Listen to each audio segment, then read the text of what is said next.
आज आप देख रहे हैं कि ज्ञानवापी मस्जिद का मसला उठा दिया गया। जब मैंने उस पर कहना शुरू किया तो फिर से उंगलियां उठाना शुरू कर दिए, तनकीद करना शुरू कर दिए कि आखिर तुम क्यों बोल रहे हो। तो फिर आप बोलो ना, जो मुझे खामोश रहने के लिए कह रहे हैं, आप क्यों नहीं बोलते? हिजाब के मसले में आपको बोलना चाहिए था, आप नहीं बोले।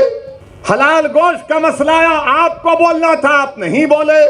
नौकरियां मिल रही है नौजवान मुसलमान को तो कहा गया जॉब जिहाद, आपको बोलना चाहिए था, आप नहीं बोले।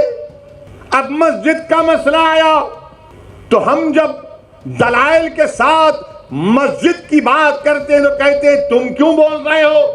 अरे याद रखो, मैं बोलूंगा, मैं इसलिए बोलता हूं, मैं इसलिए बोलता हूं क्योंकि मैं जिंदा हूं, मुर्दा नहीं हूं।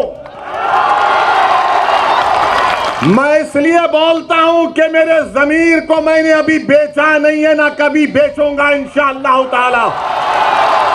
मैं इसलिए बोलता हूं कि मैं सिर्फ अल्लाह से डरता हूं, किसी मोदी से, योगी से नहीं डरता हूं। मैं इसीलिए बोलता हूं क्योंकि भारत का संविधान जिसको बाबा साहिब अंबेडकर ने बनाया, मुझे फ्रीडम ऑफ एक्सप्रेशन की इजाजत है और मैं खुलकर अपनी बात को रखना चाहता हूं। हां, तुमको अगर मेरी बात पसंद नहीं आती है तो अपने कान में उंगलियां रख लो, मगर तुम मेरी जबान को बंद नहीं कर सकोगे।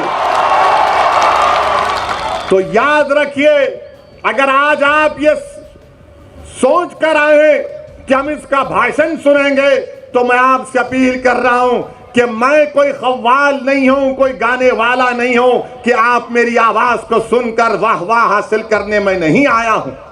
मैं इसलिए आया हूं और आता रहूंगा वडगाम को कि आप इस सरजमीन पर अपने एक सियासी लीडर को पैदा करिए, अपनी क़यादत को मजबूत करिए। गुजरात में हर चीज इस्लाम दुश्मन ताकतें ये देखती हैं कि मुसलमानों को मुल्क के एक हिस्से में चुमटी लेकर देखो, तनकीद करके देखो, इनको हिलाकर देखो, इनका रद्द अमल क्या होगा। जब मैंने हिजाब के खिलाफ आवाज उठाई और कहा कि हिजाब हम पहनेंगे, हमारी बेटी, हिजाब हमारा बुनियादी हक है, अगर आज हिजाब पर खामोश हो जाओगे तो कल कहेंगे दाढ़ी बहुत लंबी है, कम कर लो।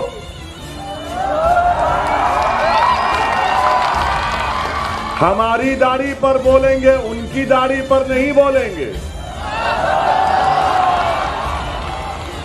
कल कहेंगे कि नहीं, टोपी बड़ी ठीक नहीं है, टोपी उतार लो। तो ये कोशिश जो मुल्क में की जा रही है वो क्या है? तनकीद करने वाले करो मुझ पर तनकीद, मगर हिजाब को क्यों टारगेट किया जा रहा है? क्योंकि मुसलमानों का कल्चर उनसे छीन लिया जाए, मुसलमानों की तहजीब को उनसे छीन लिया जाए। जब मुसलमानों को उनकी तहजीब और तमद्दुन से दूर कर दिया जाएगा तो मुसलमान क्या रहेगा? एक जिंदा लाश रहेगा।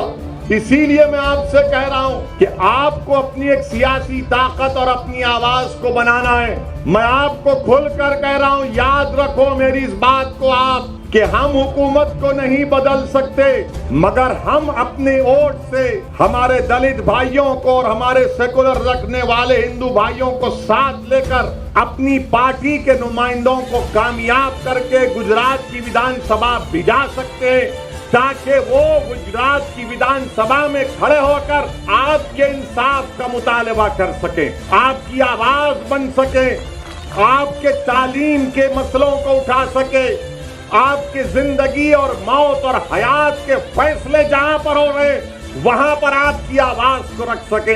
इसीलिए मैं आपसे अर्ज कर रहा हूं कि सियासी ताकत को पैदा करिए, सियासी नुमाइंदों को कामयाब करिए। तनकीद करने वाले तनकीद करते रहेंगे, मगर मैं दलाइल के साथ अपनी बात को हमेशा रखता आया हूं। मेरे अजीज दोस्तों और बुजुर्गों, मस्जिद का मसला आया, मस्जिद तो मेरी है ना, मस्जिद तो मेरी है। और ज्ञानवापी मस्जिद के बारे में टीवी चैनल पर बहुत शाम में 6 बजे, रात में 9 बजे बैठकर ये बहुत दर्ज देते हैं ये हमको सिखाते हैं मस्जिद क्या है क्या नहीं है। मकसद क्या है कि बीजेपी को और तमाम इन पार्टियों को ये लोग बचाने का काम करते हैं। ज्ञानवापी मस्जिद क्या है? 1991 में हाई कोर्ट ने स्टे दे दिया, तो आप अक्टूबर 2021 में जाते हैं, वही मुतालबा करते हैं। लोअर कोर्ट फैसला देता, मैंने कहा उस फैसले की मैं मुखालिफत करता हूं, तो ये लोग डराते हैं मुझको। आप कैसे कोर्ट के खिलाफ बोल सकते हैं?